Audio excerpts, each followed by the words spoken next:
Welcome to the last episode of Fantasy Football Safe Space of the season.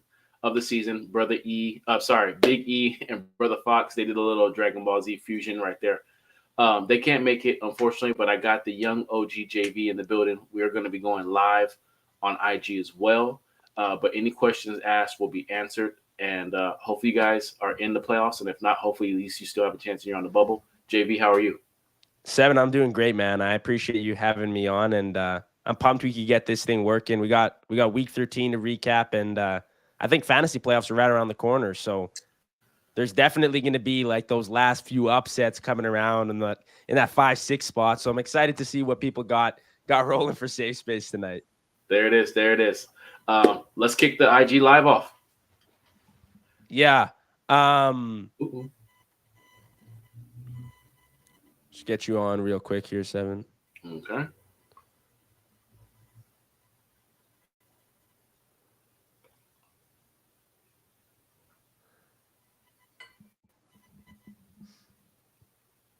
There it is.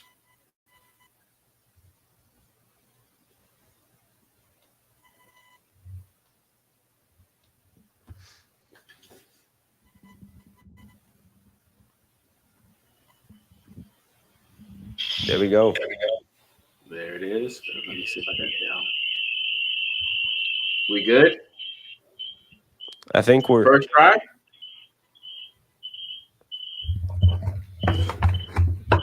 No. I think we're okay. I think we're moving. I think we're moving. There we go. All right.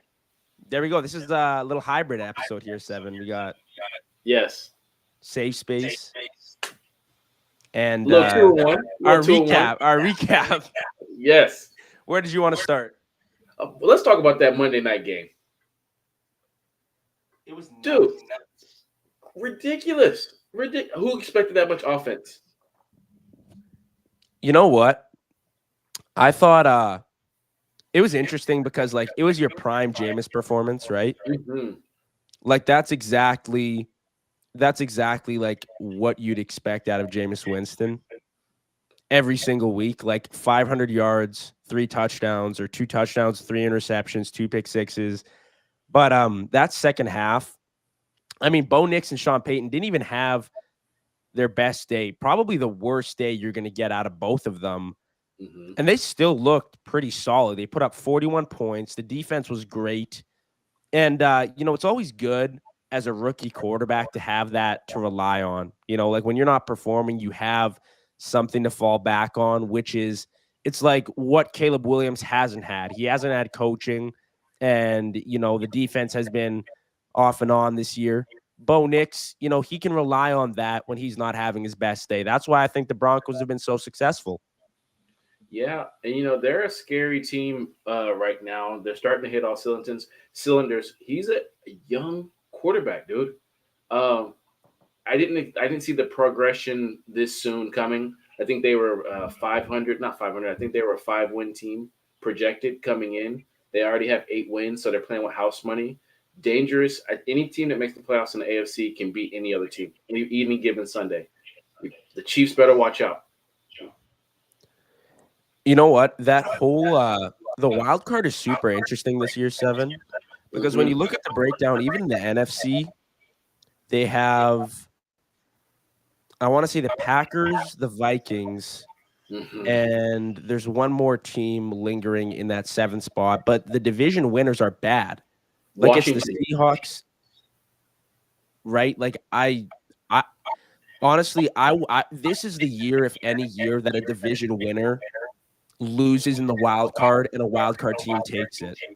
Yep. Like the Chargers, the Broncos, and the AFC, I like them way more than some of the division winners. I like them more than the Texans this year, to be honest with you. Yeah. Baltimore is going to be a wild card team. But looking like it, that's still a dangerous wild card team. Even if that's Pittsburgh, you might have to play them 3 times. Buffalo, they should beat them, but any given Sunday, Baltimore already beat Buffalo once, so it's possible. So it's really scary. But it makes the NFL better, in my opinion. Like, it's better quality of football. I'm watching it again. As you know, I don't watch a whole lot, and I've been watching a lot more. So, You know what? The interesting thing too is like I still don't feel like there's any team that is like separated from the bunch. mm-mm. The Lions are really, really good. The Eagles are really, really good, but teams kind of match up against specific teams. Like you said with the Bills and the Ravens, right? I think Buffalo would lose to Baltimore, but could beat the Chiefs. And that's kind of how the league, that's what, yeah, it's like it depends on who your matchup is, where you're playing. Mm-hmm. Because for me, like you take Buffalo, for example, and like we can spend a second just to talk about them because Josh Allen's having an MVP year. You think back and remember people thought Josh Allen wouldn't be successful without Diggs, which didn't really make any sense because they were at their best when Diggs was not an option in the offense. Yeah. When they factored him out of the offense, they were at their best. So when he left, I don't understand why people thought that would change. Mm-hmm. And now, honestly, I think Buffalo's the toughest place to play a playoff game. Like, it's cold, it's snowing, the atmosphere is tough. Josh Allen's playing at a high level. But you saw how the Ravens handled them, and it's like, well, man, what might happen come playoff time? Yeah. I haven't said this. I've thought this for like the last 2 weeks. I think Buffalo. I don't want to jinx it, and I'm not saying this because you're doing me Mm. a solid and joining me on Mhm. safe space. But I think Buffalo's gonna get. I think it's gonna be Buffalo over Detroit. That's my. If I had some house money just to play with, I might want to put 50 Buffalo over Detroit, 34-31. Listen, that's what America needs, though. That's what America needs, brother. Like, nobody needs a Chiefs. I mean, the Eagles, okay. I don't mind it, but like No. Detroit and Buffalo are like the two franchises that, you know what I mean? Like they deserve it.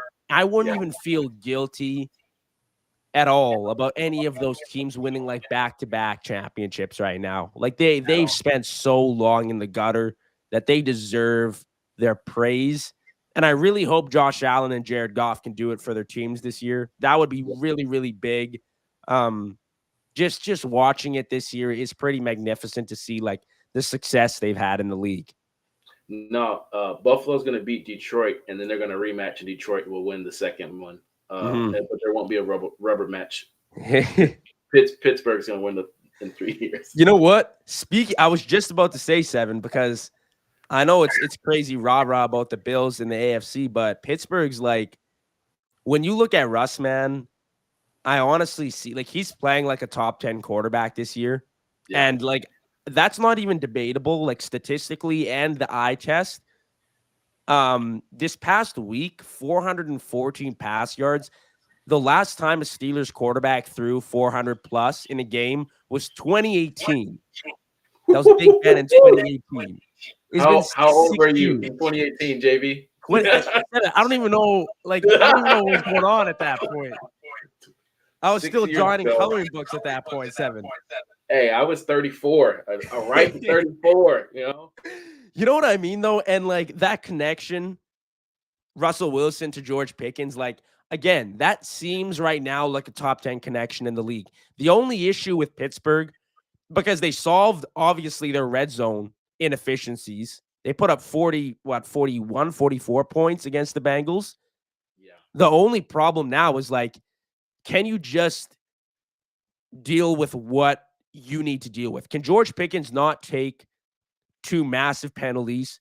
Because obviously there's a bounty on his head now, right? Like every team, if I'm thinking logically as a head coach, is telling my guys, hey, don't take a penalty, but go and bug George. Just see if you can get him to bite. And when that happens, it'll cost you. No, teams are going to start treating him like Boogie Cousins and Russell Westbrook. As long as you poke the bear, Ndama can sue. He's one of those easily agitated and make a bonehead mistake. Someone who you can target and take advantage of. So hopefully they can just take care of the errors. Hopefully Russ can cut down on the interceptions. I mean, one is not bad, but it's still more than none. And on the other side of that game too, I mean, speaking of fantasy, man, Joe Burrow and Jamar Chase, I know they haven't been really relevant as far as like, I know the Bengals haven't been relevant this year, but like them, that duo, it's shocking to me. Like, I don't understand who they're paying on the offense and the defense. If the team is that bad and they need to address Chase still, Yes. I'm confused. I need to figure out where their resources are allocated, because if you're not paying Jamar Chase, I don't understand who you're paying and what you're doing with your resources and your time and your development. It doesn't make any sense. And one of my buddies texted me today and said, I think next year they have to go after Glenn, the defensive coordinator from Detroit. Mhm. I think Detroit would, or pardon me, I think the Bengals would benefit from bringing in a defensive coordinator that can get those boys in shape. Because as much as the O line is bad, they can solve that. Few draft picks, maybe pick somebody up in free agency, but the defense, like, that needs serious work. If they even had a serviceable defense this year, they'd be like 9-4. That's a great question. Where are the resources being allocated to? Because if you haven't paid Chase yet, and Burrow's the only guy getting breaded out, who's getting paid in Cincinnati? Because it ain't on the O line, it ain't on the defense. And you make a great point. What would they be with a serviceable? There's 32 teams in the league. Give them the number 18 ranked O line and number 18 ranked defense. They might be a 10-win team. Yeah. Yeah, it's man, it's so odd how the Bengals have structured their roster, because they have these like three all-stars, Hmm. Joe Burrow, Jamar Chase, and Trey Hendrickson, who are all having like all pro seasons. And outside of that, it's like fourth string guys. And then you look at teams like the Eagles, like the Lions, and you see how deep they are, and they lose stars, like they lose Aiden Hutchinson. They Hmm. lose guys on the Eagles O line, and stuff doesn't change Hmm. because, like, developmentally, and their rosters are so deep. But the Bengals, they can't even seem to get their starters down. And when you put up 40 points in a game, 25, 28, 35 points week to week basis, and you're not winning games, like, this might be one of the most miserable MVP caliber seasons I've ever seen from a player. Yeah, yeah. Give me we got three of them. Uh-oh. I'm not gonna lie. I didn't expect a whole lot. This is called Safe Space for us who are all out of the playoffs. Yes, sir. Yes, sir. You are welcome. Welcome, brother. Um, Vint, what's going on? What's going on? Let's talk about it. Says my picks during the draft was CeeDee Lamb, Garrett Wilson, Marvin Harrison, James Cook, Jalen Waddle, Anthony Richardson, Dave Montgomery, Christian Kirk, Jalen Ward, Jordan Love, TJ Hawkinson. Not a horrible team, but he dealt with some injuries. Uh, Yeah. You hey, just, yeah. You dealt with some inconsistency all year. I mean, like, the issue with fantasy is when you buy into players that are on terrible teams, you don't, they don't really succeed. Like, this took me a while to find out. When you draft players that, even if they're talented, like Devontae Adams on the Raiders, right? yeah, If your team is bad, like, it's end of story. You don't really produce. If you don't have a quarterback and you're a receiver, if you don't have an O line and you're a running back, your season's done fantasy wise. it's a great point. I'm in three leagues. I only missed the playoffs in one, and that's the one where I have Ramondre Stevenson, and he's the ideal. Mhm. Like, okay, yeah, he's a talented back, but he's not. He doesn't have a quarterback that anyone should be afraid of right now. Shows a little bit of promise. But no one's afraid of their number one receiver. No one's Mhm. afraid of Hunter Henry in what is like eighth, ninth, 10th season. He doesn't have an incredible O line. The talent, it can only take you so far when the O line, when the O coordinator, when the overall team is bad. Yeah. It's hard because you're dealing with like two different things. You talk reality, CeeDee Lamb's a top 5 receiver. Hmm. Despite having a real poor game on Thanksgiving, but when you're looking at fantasy things, you need to buy into the right teams, right? Like Saquon Barkley, he is the most talented back, but coming out this year, you'd say maybe Bijan, maybe Brees would have the Mm-hmm. edge on him, and people were drafting like that. But Yep. you have to realize the Eagles just the O line, the team, it was in a better position for running back to succeed this year. Very true. Valid. Valid. Um, you want to talk about the? There was one more that we were going to talk. We were going to cover the I mean, Eagles. we could, yeah, Eagles Ravens. I was just gonna say, Yeah, Baltimore just can't get it done when it matters. you know what the thing is it's like for the Eagles, they have an all pro roster. Like almost all of their guys on the team, you could make an argument could be like an all pro this year. Mm-hmm. Saquon, the entire O line, AJ Brown when he's healthy. Devontae Smith's obviously a great number two. And the defense, I mean, the linebackers have evolved out of nowhere. Nakobe Dean, Zach Bond. I mean, Cooper DeJean, he's single-handedly reviving the white cornerback in the league, which was never even a thing. Like he's not even reviving anything. He's making it, he's making me believe. And it's good to see. It's good to see. But Baltimore, like we've said, Seven, they just the Ravens are consistently in an identity crisis. Mm-hmm. And they try to make Lamar a Hall of Fame passer, but he's not. He's not. And he's made massive improvements passing the ball. But there's an extent like you can adapt in the NFL, but you can't completely change your style. Lamar is a blend. He's a hybrid athlete, run pass. He can't throw the ball 30 times a game. And the Eagles learned that real quick this year with Jalen Hurts, and they changed things. So I don't understand why a veteran staff in Baltimore that's had Lamar for how long now? 6, 7 years can't Mm-hmm. figure it out. Yeah, we thought their identity was to run the ball, and it seems like why doesn't Derrick Henry have 25 plus touches? He's only going to get older each year. If I'm them, I'm running him into the ground. He's the second leading rusher in the league.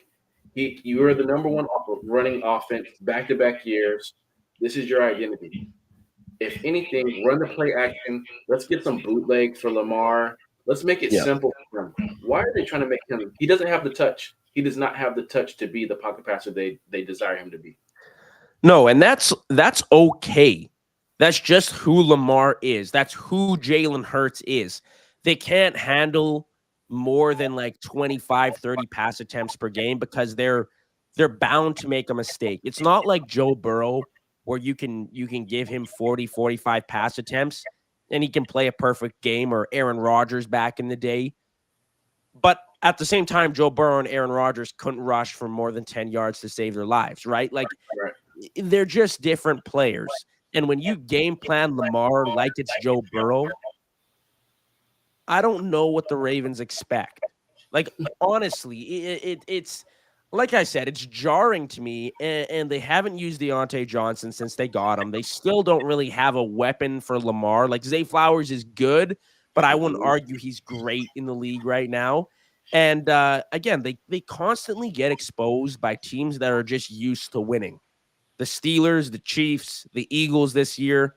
Yeah. Um, yeah, it's a busted philosophy right now in Baltimore. And again, it's shocking to me because they do have a veteran group with John Harbaugh. Mhm. No, they have a championship pedigree. Yeah. Not just a veteran group, but he's won a Super Bowl. They come out and they look solid versus the Chargers, who are still like a young nucleus with head coach quarterback combo. But I expect a little bit more from this, especially at home versus Philly. I mean, let me ask you this, Seven. What about Justin Tucker? Because, like, historically, the Ravens, looking back, regardless of performance from Lamar, have been able to rely on a kicker and a good defense. And they can't anymore. That's out of the picture. And there's a complete diversion of like perspectives on on Justin Tucker. Half of the people are saying get rid of him, it's done, and the other half are saying, well, no, he's brought us to where we are today. We need to pay our dues to Justin Tucker. Oh man, this is a tough one. This is a tough one for reality. Yes.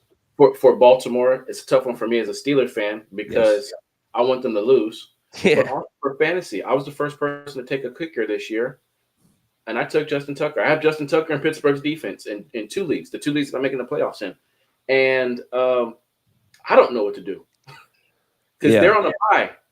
Do I keep him because he's Justin Tucker by name, or do I release him? And it's the same thing for the Baltimore Ravens. Name value can only take you so far. For kickers, unfortunately, it feels like when they hit a wall, they smack into it, and I feel like he smacked into it. But this is another question: which kicker is out there that you think is going to outperform him? Yeah. It's a good point. I don't think they it's so tough. I don't think like you go out. I don't know if you go out and find a new kicker, Mm-hmm. but I do think your mentality does have to change if you're the Ravens, in that you're not guaranteed the 55-yard field goal you were 3 years ago. Yep. So, sure, you might not be able to find a new kicker, but that might mean you trust Lamar on a 4th and 4 rather Mm, than going for a 55-yard field goal at this point in time. yeah. They probably won't. They probably will go with Justin Tucker again because of the loyalty of the situation, which is what I talked about today. Mm, But again, that's going to kill you if Justin Tucker can't turn things around, and it's unfortunate. Like obviously his career is tailing off. I think yeah. he was kind of getting to the bottom half of his career, getting to the end. But it's unfortunate that he's gonna most likely go out this way because I don't want it to taint a Hall of Fame legacy that he's set out for himself. Like he's already kicked himself out of being the most accurate kicker in the league through like 100 kicks. I mean, I think Eddie Pinero's number one. Like that does I don't really care, but I don't want it to taint his legacy. But again, Mm. reality is reality. Like this is a business, and things are fast moving in the NFL. You got to make decisions now. I think you cut him next year, Yeah, off season. Let I him don't ride even. out the sunset. Don't cut him mid season. There's not like an instant replacement that we can just Cairo Santos. Let's just throw him in off the street. Let's keep. I think they have to keep him, but I think you're right. In the 4th and 4, 4th and 3 moments, yeah, you're gonna let Lamar cook. You're gonna try to do some play action off Henry and maybe let Lamar run for it and use his legs. Realistic expectations for the kicker. Realistic expectations, passing Mhm. expectations for the quarterback. Look, I don't even think it's like you cut him. And this is the respect thing I was talking about is Hmm. you can if I'm Baltimore, I go to Justin Tucker and I say, "Hey, listen, this is the reality of the situation, but we know how valuable you've been to us.